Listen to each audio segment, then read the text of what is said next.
오늘 휴일인데요. 일부는 또 시위를 하러 밖으로 나오셨을 거고, 또 일부는 제 방송을 듣고 다들 그럴 겁니다. 그런데 좀 한 번쯤은 쉬어가면서 생각해 볼 문제가 좀 있다. 오늘 휴일날 아침에 한 30대고 IT 회사에 다니는 사람이 부업으로 편의점 주인인데, 이 사람이 페이스북에 글을 하나 썼습니다. 근데 그 글이 굉장히 우리가 생각해 볼 여지가 많은 글을 남겨서 지금 아침에 굉장히 다른 커뮤니티에도 많이 퍼졌다고 합니다. 오늘 아침에 놓은 내용인데요. 가난이 인간을 낡게 만든다 하는 글입니다. 저도 이 말에는 전적으로 공감하는 게요. 자, 우리 기성세대들은 젊은 사람들로 하여금 왜 그렇게 험한 일자리를 선택하지 않느냐, 3D 업종이라고 거부하고 이것저것 따지느냐고 낱말하듯이 쉽게 말합니다. 그런데 대한민국의 어떤 직업에, 그리고 사회 계층 계급 구조상 그런데 한번 들어가 버리면 거기서 탈출하기가 어려운데, 그 가장 중요한 원인은 심신 자체를 피폐하게 만들어 버리면서 영혼을 갉아먹으면서 결국은 탈출이 영원히 불가능하게 만들어버리죠. 사람을 무기력하게 만들어버리죠. 자, 이런 부분을 이 편의점 주인인 사람이 예리하게 포착한 글을 썼다고 저는 보고 있습니다. 가난을 극복하려면 무언가는 타고나 있어야 합니다. 조금은 머리가 영민하다든지 긍정적인 성격이라거나 이렇게 이제 우리가 평소에 생각하는데, 그러나 가난은 이 모든 것을 아주 빠르게 풍화시켜 버릴 수 있습니다. 그러니까 한마디로 날아가 버리게 만든다는 거죠. 게다가 풍화의 속도만큼이나 우리는 빠르게 나이를 먹지요. 모든 노력이 무용해지는 나이가 금세 찾아옵니다. 자, 20대 때 이제 군대 갔다 오고 취직하려고 이렇게 저렇게 다니다가 몇 년 떨어지고 또 아르바이트 하면서 취직을 하겠다고 하다가 금세 30대 초반이 옵니다. 그럼 그 30대 초반에서 뭔가 돌파구가 잘 열리지 않아서 일단 현실에 만족하고 살자 해서 비정규직 일자리나 알바 자리로 전전합니다. 그런데 나중에는 이제 사는 게 목적이 되고 그냥 목숨 유지가 목적이지 사람다운 삶을 살겠다라는 의지도 어느 날 갉아먹게 되지요. 그러면서 이제 40대가 오면 인생을 자포자기하게 되는 그런 과정들을 지금 우리 한국의 많은 젊은이들이 이렇게 겪고 있는 부분입니다. 이 보수 진영에서요, 모든 것을 사람의 의지와 노력 이렇게 이야기하며 원래 세상은 불공평한 거다, 그걸 감수해라고 이야기하는데, 저는 그렇게 말하면 안 된다고 생각합니다. 어떤 이념이나 가치가 대중들에게 원래 세상은 불공평하니 참고 견뎌라, 그리고 네 노력으로 모든 것이 돌파될 수 있다고 말하는 것이 어쩌면 기성세대가 젊은 사람들한테 사기치는 거 아니냐. 최소한의 그 사람이 버틸 수 있는 여력과 공간은 마련해 주는 것이, 열심히 사는 사람들에게 마련해 주는 것이 사람이 살아가는 세상의 도리라고 저는 생각을 합니다. 자, 한 온라인 커뮤니티에 자영업자가 바라본 가난 요인이라는 글이요, 9월 13일 날 올라왔대요. 그게 지금 뒤늦게 많이 퍼지고 있답니다. 가난의 모습, 원인, 대안을 논한 글이 지금 많은 사람들에게 반향을 불러일으키고 있는데, 글 쓴 사람은 자신이 편의점을 운영한다고 밝히면서 허구한 날 알바생들이 지각을 하고 또 편의점 월급 받아서 도박 사이트에서 걸어가지고 다 탕진해버리는 아르바이트 직원들을 보면 가난한 게 너들 책임이다 라는 생각이 들기도 한다면서 이제 시작을 했어요. 그러면서 마지막에 이 사람의 결론은 바뀌어져 가지고 있지요. 그러나 그런 모습은 가난의 원인이 아니라 일정 부분 가난으로서 비롯된 결과라고 이렇게 이제 언급을 합니다. 빈곤층의 몸과 정신은 가난에 어느 정도 낡아 빠진 상태라고 보는 게 타당하다. 저는 전적으로 동의를 합니다. 자신이 다른 세계에 살면서 가난한 사람의 상황에 대해서 왜 극복 못하냐고 이야기하는 그것은 답이 아닌 거죠. 멀쩡한 몸과 정신마저 낡게 하는 것이야말로 가난의 가장 큰 무서움이다. 저도 주변에서 이렇게 심신이 가난에 의해서 몇 년 시달리면서 피폐해져 버리는 사람을 많이 목격했습니다. 가난이 육체와 정신의 건강함을 부식하는 과정에 대해, 이 부식이라고 했잖아요. 그러니까 쇠에 녹이 슬어서 어느 날 쇠가 가진 강고함이 없어지는 것처럼 가난도 사람들에게 스며들어서 사람의 의식을 갉아먹고 이 몸을 병들게 하면서 다람쥐 쳇바퀴 도는 듯한 그 삶에서 벗어나지 못하게 하는 무서운 어떤 관성이 있다는 겁니다. 얼마 안 되는 돈으로, 그렇지 않습니까? 최저임금에서 벌어봤자 많다고 하지만 얼마 안 되죠. 불안정한 돈이죠. 건강한 생활을 유지한다는 것은 인스턴트나 저가의 음식으로 식사를 해도 몸에 탈이 없고 또 하루 8, 9시간의 노동을 건강한 마음 상태로 수행한다는 것이다. 이렇게 지금 이야기를 합니다. 과연 이러한 생활 속에서 누가 건강할 수 있겠느냐? 그렇잖아요.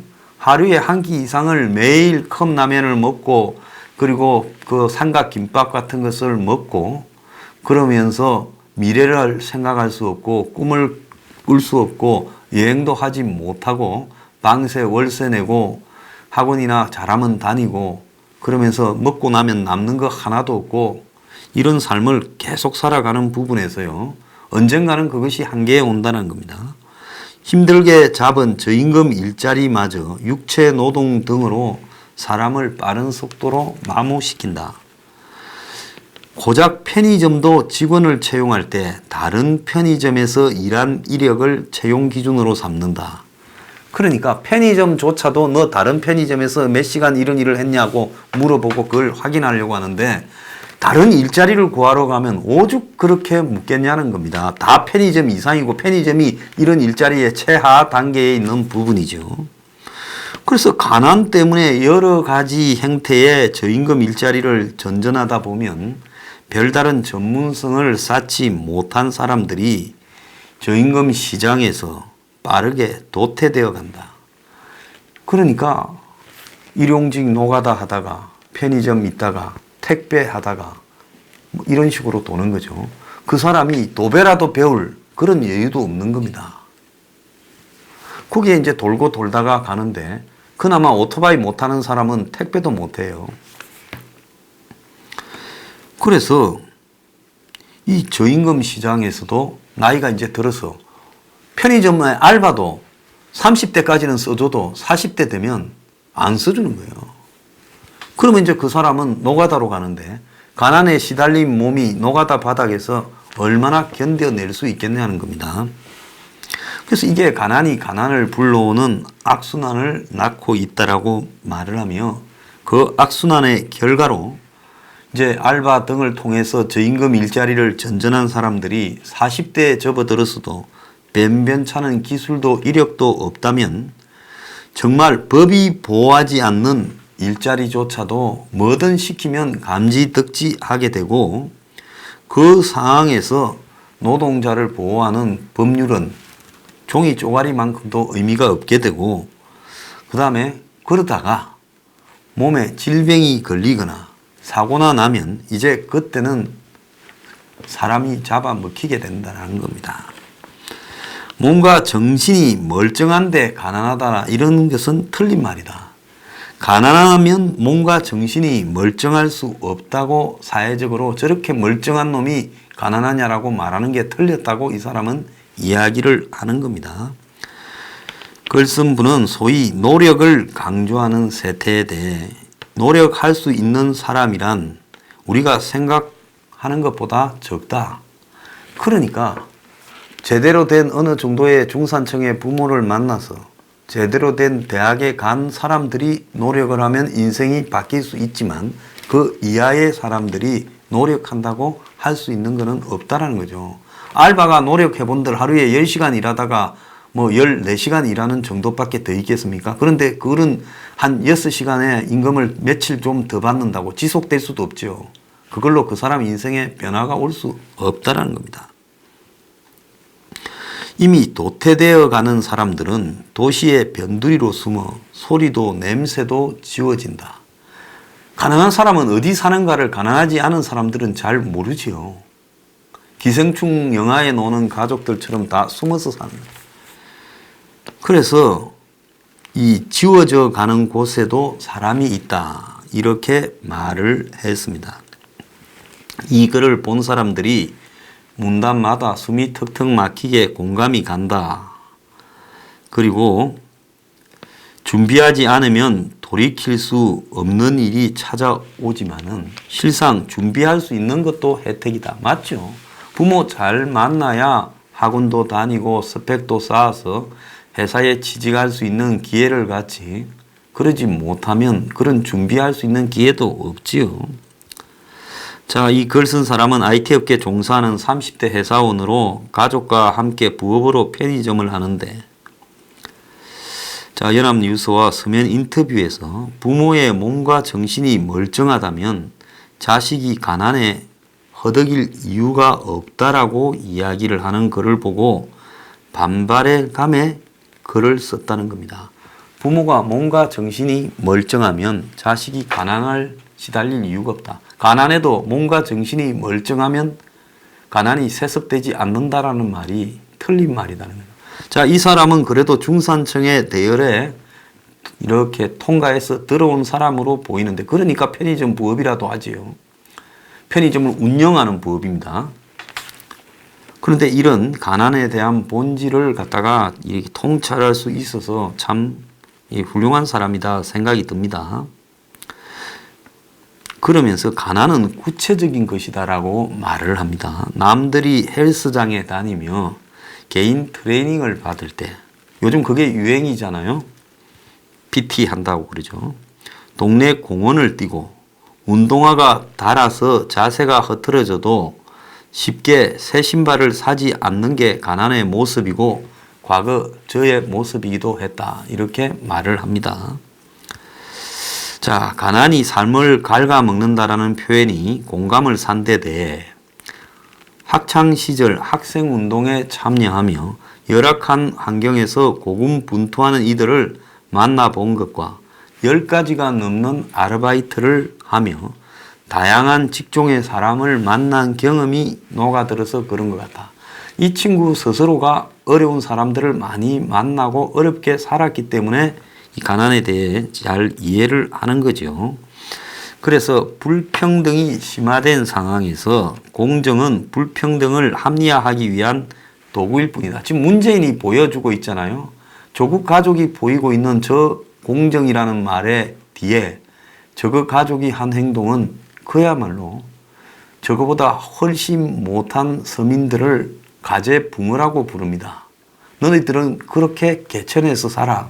나는 용이고 내 자식도 이무기지만 용으로 억지로 만들어 보겠어. 근데 그 가재붕어를 전에도 이야기했듯이 개돼지라고 했으면 어떻게 했습니까? 개돼지는 축사에서 살아. 나는 사람이 사는 근사한 맨션에서 살겠다.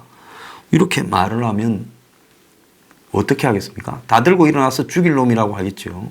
그런데 가재붕어라니까 또 뭔 뜻인지도 모르고 그동안에 헥헥거렸습니다. 그래서 결국은 공정한 경쟁이나 노력도 중요하지만은 경쟁을 통한 결과도 차이를 줄이는 방향으로 사회가 노력해야 된다.